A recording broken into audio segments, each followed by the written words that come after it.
This is Nicole Brown from Abler HD Canada. Today, Common Sense MP Michael Barrett held a press conference in Parliament to speak on how Carney must immediately provide a full disclosure of his financial interests and reveal to the public the conflict of interest plan that he sent to the Ethics Commissioner. Mark Carney is trying to trick Canadians, saying he put his assets in a blind trust. But the truth is, it isn't blind at all. The only ones who are blind are Canadians, because Carney refuses to tell them the truth. Carney knows exactly what assets he holds and how his decisions will affect them. He is the most conflicted in Canadian history. Canadians can't trust Carney to put Canada's interests ahead of his own, just like when he moved his company headquarters from Canada to New York City. Good morning. We're here today because Mark Carney has failed to come clean with Canadians about his financial interests and his conflicts of interest. Now, we know that he's had opportunities to do that and has failed to. He hasn't answered media questions fully or honestly, and this is reminiscent for anyone who's been following Mark Carney over the last few months when it comes to his responses on his relationship with Brookfield Asset Management. Now, when asked about his relationship with Brookfield, first of all, he said that he had no role in Brookfield moving their headquarters and jobs from Canada to New York City. But we know that that was a lie. And when it comes to his connections now with Brookfield, Mr. Carney won't say what his financial interests are, saying only that he's put his assets into a blind trust. Now, that might work for regular stocks, but what we have here is Mark Carney's benefiting from assets that generate carried interest. The $15 billion Global Transition Fund, the $10 billion Second Global Transition Fund, and the $2.4 billion Catalytic Transition Fund. And I want to offer a quote from the CEO of Brookfield Asset Management. Put simply, carried interest is our share of the profits realized on an entire fund, subject to that fund exceeding a minimum target return for clients. If we meet fund expectations, we get 20% of the profits. That's from the CEO of Brookfield Asset Management. Now, why does that matter?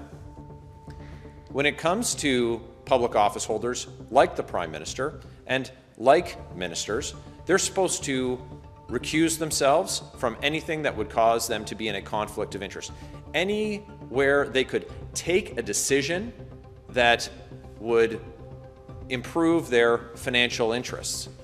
Now, Mark Carney has shown that in the past, he's willing to take decisions that put his own profits ahead of people.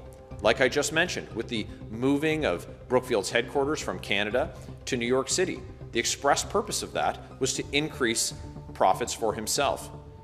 And when he was advising Justin Trudeau as the senior economic advisor, sitting in the Prime Minister's office, advising him when Brookfield Asset Management had interest in heat pumps, what did he advise Justin Trudeau to do?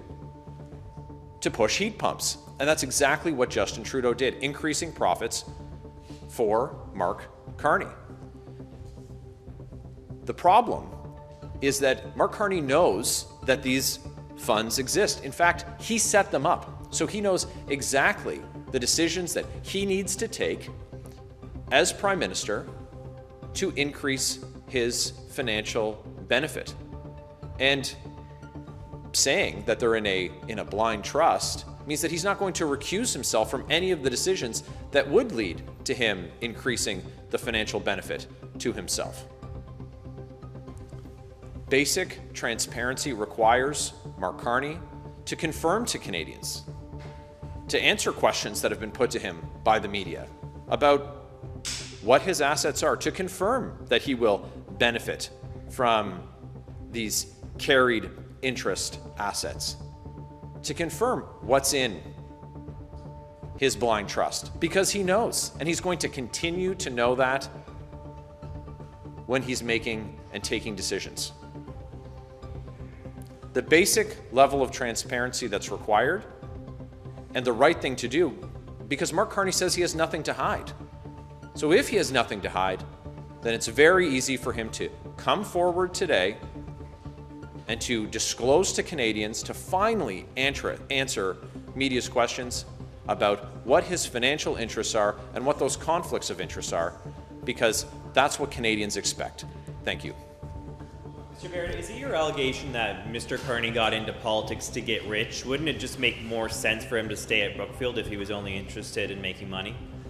I think Mr. Carney has shown that he's willing to use whatever position he has to further his financial interests. So as chair of Brookfield, he was also advising the government and advising them to take decisions that improved his financial position.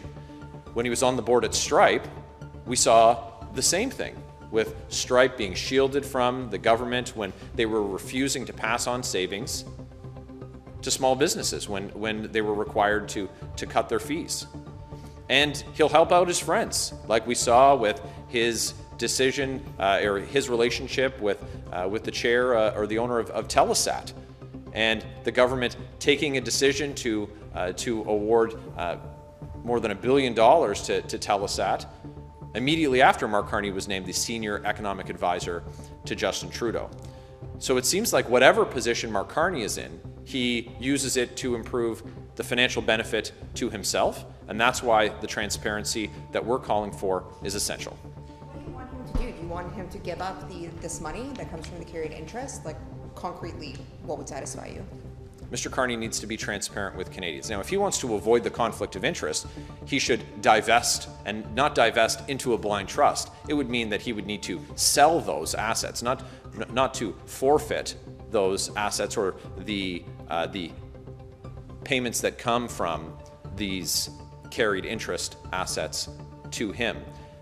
But the fact is, right now, when he's been asked if he is going to be a beneficiary of these funds, he's refused to say. And so, first of all, we need to know what the truth is, which is always hard to know when you're getting answers from Mark Carney. And then he needs to do the right thing and to avoid even the appearance of a conflict of interest. Look, these Liberals have broken Canadians' trust after 9 years. They've been a government of serial ethical lawbreakers. Justin Trudeau, twice found guilty of breaking this very law. We had Dominic LeBlanc, we had Mary Ng, we had the former finance minister, Bill Morneau, we had the parliamentary assistant to the Prime Minister, Greg Fergus. They all disregarded this law. And so we need to see from Mark Carney, instead of non-answers, full disclosure. Do you think the Prime Minister should call an election right away? First of all, Parliament should have been sitting since the last week of January. These doors have been padlocked by the Carney-Trudeau Liberals, trying to avoid the accountability and the scrutiny that comes with a sitting Parliament. So we had a performative scene with Mr. Carney claiming to cancel a law all by himself the first day that he was sworn in, but that's not how it works here in Canada. Only Parliament can pass and rescind laws.